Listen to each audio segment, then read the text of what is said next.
Assalamualaikum warahmatullahi wabarakatuh. Kami dari kelompok 1 akan menjelaskan mengenai penilaian dan evaluasi pemahaman dalam UPD, kemampuan menjelaskan dengan anggota kelompok saya sendiri, BS Dita Fitri, kemudian Agita Riza Kusuma, Amelia Fitriyanti, Arni Nazira, dan Dena Fadliati. Nah, di sini kami akan menjelaskan mengenai rubrik penilaian kemampuan menjelaskan mata pelajaran ilmu pengetahuan alam.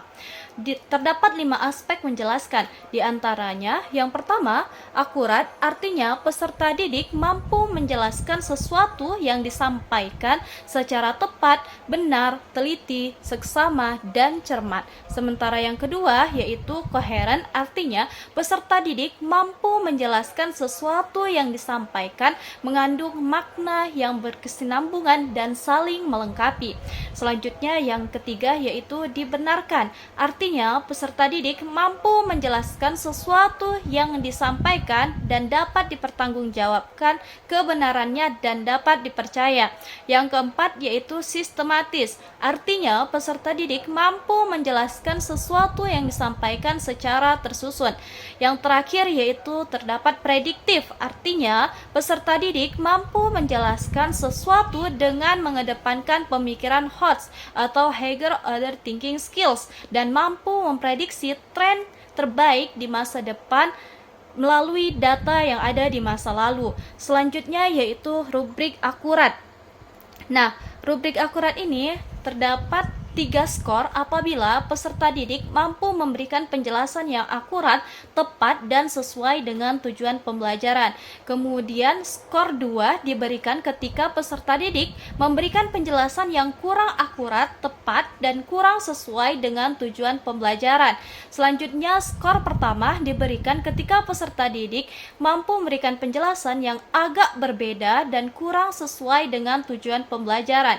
Kemudian skor 0 diberikan apabila penjelasan yang tidak akurat dan tidak tepat serta tidak sesuai dengan tujuan pembelajaran. Saya Arni Nazira akan melanjutkan penjelasan sebelumnya. Aspek selanjutnya yaitu koheren. Peserta didik memberikan penjelasan yang saling berhubungan dan sesuai dengan tujuan pembelajaran, skornya 3. Peserta didik memberikan penjelasan yang berhubungan dan kurang sesuai dengan tujuan pembelajaran, skornya 2. Peserta didik memberikan penjelasan yang sedikit berhubungan dan kurang sesuai dengan tujuan pembelajaran, skornya 1. Peserta didik memberikan penjelasan yang tidak berhubungan dan tidak sesuai dengan tujuan pembelajaran, skornya 0. Aspek selanjutnya yaitu dibenarkan. Peserta didik memberikan penjelasan yang sesuai sebagaimana adanya dan dapat dipercaya, skornya 3. Peserta didik memberikan penjelasan yang sesuai sebagaimana adanya dan sedikit dapat dipercaya, skornya 2. Peserta didik memberikan penjelasan yang kurang sesuai sebagaimana adanya dan sedikit tidak dapat dipercaya, skornya 1. Peserta didik memberikan penjelasan yang tidak sesuai sebagaimana adanya dan tidak dapat dipercaya, skornya 0. Baiklah, saya Amelia Fitriyanti, NIM 2334538 akan menyampaikan tentang aspek sistematis dan prediktif. Nah, pada sistematis yaitu peserta didik mampu menjelaskan sesuatu yang disampaikan secara tersusun atau sistematis. Nah, pada rubrik penilaian sistematis yaitu peserta didik mendapatkan skor 3 apabila mampu memberikan penjelasan dengan sangat baik, dengan cara diatur dengan sangat baik pada step by step. Nah, peserta didik mendapatkan skor 2 apabila peserta didik mampu memberikan penjelasan dengan cara yang diatur dengan baik, namun masih terdapat beberapa langkah yang belum lengkap dijelaskan. Kemudian peserta didik mendapatkan skor 1 apabila mampu memberikan penjelasan dengan cara yang kurang diatur dengan baik. Kemudian peserta didik mendapatkan skor 0 apabila peserta didik memberikan penjelasan dengan cara yang tidak diatur dengan baik. Kemudian selanjutnya itu pada aspek prediktif.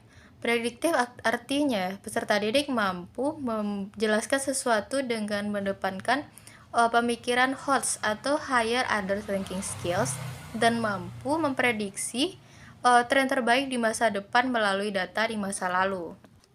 Nah, pada rubrik penilaian prediktif, peserta didik mendapatkan skor 3 apabila peserta didik mampu memberikan penjelasan yang sangat baik dan bersifat mampu diprediksi atau diterka. Nah, kemudian peserta didik mendapatkan skor 2 apabila peserta didik mampu memberikan penjelasan yang baik dan bersifat kurang mampu diprediksi atau diterka. Kemudian peserta didik mendapatkan skor 1 apabila peserta didik memberikan penjelasan yang kurang baik dan bersifat kurang mampu diprediksi atau diterka.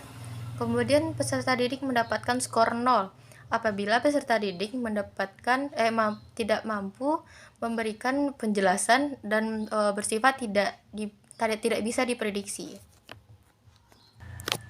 Nah, sekian yang dapat kami sampaikan.